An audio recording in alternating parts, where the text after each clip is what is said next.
Yo quiero leerles una experiencia que a mí me tocó el corazón tremendamente. Y es la experiencia de un jovencito que se llama Lucas Cuentas. Yo recibí esto de parte de Daisy. Resulta que Daisy nos mandó un mensaje y nos dice: hace unos meses atrás, si ustedes se acuerdan, Lucas llegó de la escuela contando que había un niño en su clase que se llama y que dice la palabra pip, y a cada rato ese niño lo mordió y al último lo sacaron de la clase. Recuerdan que el día antes de su último día, Lucas decía que estaba orando por su compañero y que encontró una tarjeta de la iglesia en mi bolso que lo invitaba a la iglesia. Decidió llevársela a su compañero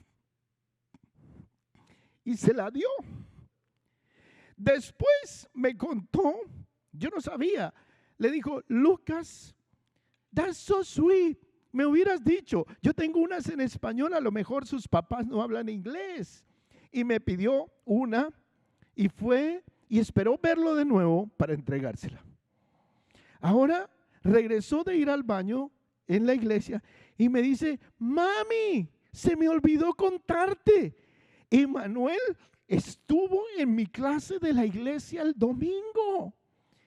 Y me acordé que ese domingo yo vi unas personas nuevas en nuestra iglesia y se me hacían conocidas, pero no sabía de dónde. Ahora que me contó, me di cuenta que es la mamá de ese niño y solo sé porque al verla, el niño, cuando recogen a los niños, el niño subía al carro de la mamá. Lucas le entregó esa tarjeta al niño invitándolo a la iglesia. No sé si por eso vinieron ese domingo el papá, la mamá y el niño, pero me acaba de dar una sonrisa grande, algo muy bonito, y me doy cuenta cómo Dios contesta las oraciones e invitaciones a conocer a Jesús funcionan. ¿Le puede dar un aplauso, Señor?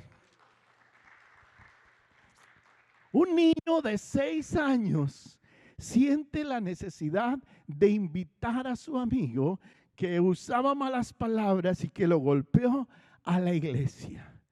Oh, hermano, yo creo que necesitamos pedirle al Señor que nos ayude y que nos dé pasión por las personas que no conocen a Dios.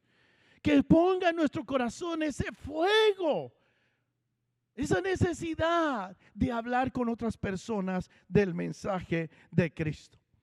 Yo creo que el ejemplo debe comenzar por nosotros, los pastores, los líderes, pedirle a Dios que ponga en nuestro corazón pasión por alcanzar a las familias hispanas y especialmente los que no conocen a Cristo. Pero hermano, usted y yo tenemos que empezar a orar por aquellos que vemos todos los días en nuestro trabajo, que tal vez nos cuentan sus problemas, sus dificultades, y usted y yo no les hemos hablado de Cristo. Si miramos el ejemplo de Cristo, hermano, en la Biblia, la prioridad para Cristo no era otra, sino que las personas escucharan el evangelio. La prioridad para Cristo era aquellas personas que estaban lejos de Dios, que estaban perdidos en su fe, que no tenían propósito, que no tenían futuro, que estaban alejados de Dios, tal vez algunos encadenados por los vicios. Pero como Dios tiene un amor tan grande por cada uno, por usted y por mí, que nos rescató, nos dio la oportunidad de creer y de pedirle a Dios que dirigiera nuestra vida. La prioridad para Cristo es la gran comisión que le ha entregado a su iglesia. La prioridad para Cristo es, como dice Marcos, que las personas lo sigan y que usted y yo nos convirtamos en pescadores de hombres. Mire lo que dice Marcos 1:35. Me parece interesante que el Señor nos habla de unos principios importantes que debe tener la iglesia para efectivamente invitar a otros a buscar a Dios. Lea conmigo Marcos 1:35, dice que Jesús se levantó muy de mañana, siendo aún muy oscuro, salió y se fue a un lugar desierto y allí oraba. Y vinieron los discípulos, dice que le buscó Simón y los que con él estaban, y hallándole le dijeron: todos te buscan. Honestamente, hermano, muchos de nosotros no hemos buscado a Dios. Dios nos encontró, estábamos bien perdidos. ¿Cuántos sientes que estaban bien perdidos antes de conocer a Dios? Me da gusto escuchar el testimonio de Misael, que me habló cuando su vida anterior. Me da gusto escuchar el testimonio de Adolfo, me habló de su vida anterior. Me da gusto ver cómo personas que quizás usted y yo decimos, no me quiero juntar con ellos. Pero Dios, hermano, los ha buscado y los ha encontrado. Y luego el Señor Jesús les dice, vamos a los lugares vecinos, vamos donde los vecinos, vamos al barrio, vamos al trabajo, vamos a la escuela. ¿Para que qué? Para que predique también allí. Porque ¿para qué ha venido Jesús?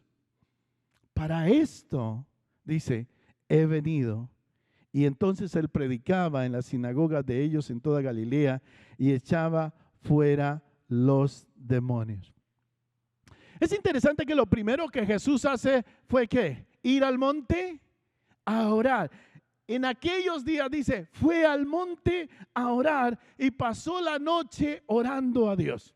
Si usted y yo queremos ser testigos fieles de Dios, si usted y yo queremos realmente aprender a compartir nuestra fe con nuestros compañeros de trabajo, de escuela, amigos, familiares, lo primero que tenemos que hacer es ¿qué? No los oigo. Lo primero que tenemos que hacer es ¿qué? Orar por las personas. ¿Cuántos oran por sus amigos, compañeros de trabajo? Hace unos días vino una familia y me dice, Ada, es un compañero de trabajo que lo invité a la iglesia. Y ellos han estado viniendo a la iglesia. Me dio gusto escuchar que esa familia vino como respuesta a una invitación. Pero yo estoy seguro que Ada hacía mucho tiempo estaba orando por ese joven y por su familia. Hermano, la necesidad que tiene nuestra comunidad hispana no son papeles de migración. La necesidad más importante que tiene nuestra comunidad hispana no es una licencia de manejar. La necesidad más grande que tiene nuestra comunidad hispana se llama Cristo. Que cambie sus vidas. Porque así tengan ciudadanía y licencia, si no tienen a Cristo, van a estar perdidos y terminar en un infierno. Y usted y yo debemos estar preocupados por eso. Preocupados primeramente que tengan a Cristo en su corazón. Hermanos, ¿sabe Dios en este mismo momento cuántas personas están llegando a esta ciudad pensando solamente en tener dólares, pero ninguno de ellos pensando tal vez en buscar a Dios? ¿Y sabe a quién Dios está llamando para que los inviten a venir a Cristo? A usted y a mí. Puede decir conmigo, Dios me está llamando a invitar a otros. Dios nos está llamando, hermano, no nos podemos quedar callados. Ay de mí, dice Pablo, si no comparto el evangelio. Debemos sentir en nosotros un dolor, una preocupación, una angustia, porque las personas conozcan a Cristo. Cánsese de invitarlos, hermano. Cánsese de decirles, oye, me gustaría verte en la iglesia. Cánsese de predicarles el mensaje del evangelio. Pero hágalo, porque un día el Señor le va a llamar a cuentas a usted y a mí por aquellos que se perdieron y que usted y yo los tuvimos frente a nosotros y nunca les hablamos de Jesucristo. Así que lo primero que hace Jesucristo es ir al monte ¿a qué? A orar. ¿Y por quién estaba orando Jesús? Yo creo que estaba orando por usted, por nombre propio, por mí. Y por todos aquellos que conocieron. Y por todos aquellos que conocimos a Cristo gracias a la oración de ellos. Yo creo que mi pastor oró muchas veces por mí de rodillas. Se levantaba todas las mañanas bien temprano, a las 6 de la mañana los martes y los jueves, a las 5 de la mañana. Y estaba de rodillas orando. Me acuerdo que yo llegaba y lo veía ahí, a veces solo, orando por las familias de la iglesia. Marcos 1:35 dice, levantándose muy de mañana, siendo muy oscuro, salió y se fue a un lugar desierto y allí oraba. Muchos de nosotros nos levantamos muy de mañana siendo bien a oscuro, pero a vestirnos rápido porque nos agarró la noche para ir al trabajo. Pero no se nos ha ocurrido decir, voy a levantarme un poco más temprano para orar, pero voy a orar específicamente por mis compañeros de trabajo que me acepten la invitación a buscar a Dios.